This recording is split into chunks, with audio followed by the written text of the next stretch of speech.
तुम्हीही पेपर नीट लिहून येता, पण मार्क पडत नाही ना? अशा पद्धतीने जर तुम्ही पेपर लिहिला, तर तुम्हाला चांगले मार्क पडण्यापासून कोणीही थांबवू शकत नाही.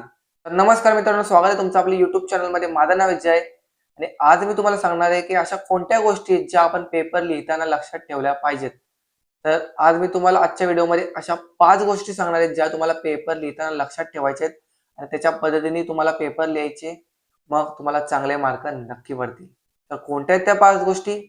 चला मी तुम्हाला एक-एक करून त्या सांगतो. तर पहिली गोष्ट, पेपर स्वच्छ ठेवा. म्हणजे काय? बरेच मुलं काय करतात, पेपर तर लिहितात, पण त्याच्यात त्यांच्या बऱ्याच खाडाखोडी असतात. त्यामुळे जे कोणी तुमचे पेपर चेक करतात, त्यांना पेपर चेक करता येत नाही, कारण का तुमच्या खाडाखोडी भरपूर असतात आणि पेपर चांगला त्यांना चेक करता आला नाही, की तुम्हाला मार्क देत नाही. त्यामुळे यापुढे तुम्ही जेव्हाही पेपर लिहाल, पेपर स्वच्छ ठेवा आणि खाडाखोडी जास्ती करू नका. आणि पेपर स्वच्छ ठेवल्यामुळे तुम्हाला चांगले मार्क नक्की पडतील.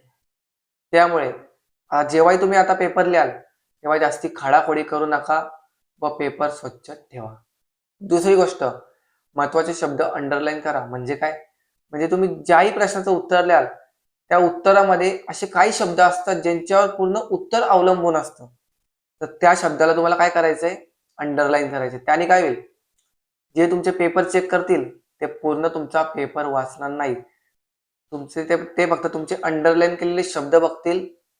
महत्त्वाचे शब्द जे तुम्ही अंडरलाईन केलेत, ते बघतील आणि तुम्हाला मार्क देऊन टाकतील. त्यामुळे त्यांना पूर्ण पेपर वाचावा लागणार नाही आणि ते तुमचे तेच शब्द वाचतील जे तुम्ही अंडरलाईन केले. त्यामुळं यापुढे तुम्ही जेव्हाही पेपर लिहाल, तेव्हा जो उत्तर असेल त्या उत्तरामधले जे महत्त्वाचे शब्द आहेत, ते तुम्हाला अंडरलाईन करून ठेवायचे आहेत. त्यामुळे यापुढे तुम्ही जेव्हाही पेपर लिहाल, त्या पेपरमध्ये ज्या प्रश्नाचे उत्तर तुम्ही लिहाल, त्या उत्तरामध्ये जे तुमचे महत्त्वाचे शब्द त्या उत्तरामध्ये असतील, ते तुम्हाला अंडरलाईन करून ठेवायचे आहेत. तिसरी गोष्ट, पॉइंट ठरवा मग लिहा. म्हणजे काय? बरेच मुलं काय करतात, की पहिले ते प्रश्न वाचला, त्या प्रश्नाचे जर त्यांना 4 पॉइंट उत्तरामध्ये लिहायचे असतील, तर त्यांच्या मनातील तसे ते पॉइंट लिहायला सुरुवात करतात आणि त्यांची मध्येच कुठेतरी अडकतात आणि खाडाखोड होऊन जाते. तर तुम्हाला काय करायचंय? तुम्हाला पहिले त्या प्रश्नाचे 4 पॉइंट कोणते असतील हे ठरवायचे. की कसं? पहिला पॉइंट काय असेल? दुसरा पॉइंट काय लिहायचे? तिसरा पॉइंट काय लिहायचे?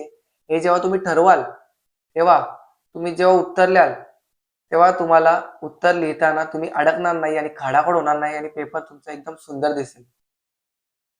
त्यामुळं तुम्ही जेव्हाही आता उत्तर लिहाल, तेव्हा त्या उत्तराचे पॉइंट लिहिताना पहिले ते पॉइंट ठरवा आणि मग लिहा. चौथी गोष्ट, प्रत्येक प्रश्नाची वेळ ठरवा. म्हणजे काय? बरेच मुलं काय करतात, कोणताही प्रश्न कधीही लिहितात, कितीही वेळ कोणत्याही प्रश्नाला देतात. त्यामुळे त्यांचा वेळेत पेपर पूर्ण होत नाही आणि त्यांचा पेपर राहतो. तर तुम्हाला काय करायचंय? प्रत्येक प्रश्नाची वेळ ठरवायची, की या प्रश्नाला मी 10 मिनिटं देईल, या प्रश्नाला मी 15 मिनिटं देईल आणि त्यानुसार तुम्हाला पूर्ण पेपर तुमचा लिहायचा आहे. त्यामुळे काय होईल? तुमचा पेपरही पूर्ण वेळेत होईल आणि तुमचा पेपर वेळेत झाल्यामुळे तुमचा पेपर पूर्ण लिहिला जाईल आणि चांगला लिहिला जाईल आणि तुम्हाला चांगले मार्क नक्की पडतील. त्यामुळे यापुढे तुम्ही जेव्हाही पेपर लिहाल, तेव्हा तुम्हाला प्रत्येक प्रश्नाची वेळ ठरवायची आहे आणि मग पेपर लिहायचा आहे. 5वी गोष्ट, शेवटी पेपर परत एकदा बघा. म्हणजे काय? बरेच मुलं काय करतात, पेपर लिहितात आणि पेपर झाल्यावर त्यांना वाटतं की त्यांचा पेपर झालं आणि ते पेपर ठेवून देतात. तुम्हाला असं करायचं नाही. तुम्हाला काय करायचंय? पेपर झाल्यानंतर 5 ते 10 मिनिटं ठेवायचीच आहेत. कशासाठी? तर तुम्हाला परत एकदा तो पेपर बघता आला पाहिजे. तुम्ही पेपर व्यवस्थित नक्की लिहिलाय ना? काही राहिलं तर नाहीये ना? म्हणजे हे जेव्हा तुम्ही परत एकदा बघाल, तेव्हा तुमच्या मनात जी शंका असेल, की पेपर व्यवस्थित लिहिला असेल ना मी, ही शंका राहणार नाही आणि तुम्हाला समजेल, की तुम्ही पेपर व्यवस्थित लिहिलाय की नाही. आणि त्यामुळे काय होईल? तुमचा पेपरही चांगला लिहिला जाईल आणि पेपर चांगला लिहिल्यामुळे तुम्हाला चांगली मार्क नक्की पडतील. तर या होत्या त्या 5 गोष्टी ज्या तुम्हाला पेपर लिहिताना माहिती असल्या पाहिजेत. आणि आता इथे व्हिडिओ थांबवतोय. जर तुम्हाला व्हिडिओ आवडला असेल तर व्हिडिओला एक लाईक करा. चॅनलला नवीन असाल तर चॅनलला सबस्क्राईब करा. अशाच नवीन-नवीन व्हिडिओसाठी. तर भेटूया अशाच एक नवीन व्हिडिओसोबत. तोपर्यंत धन्यवाद.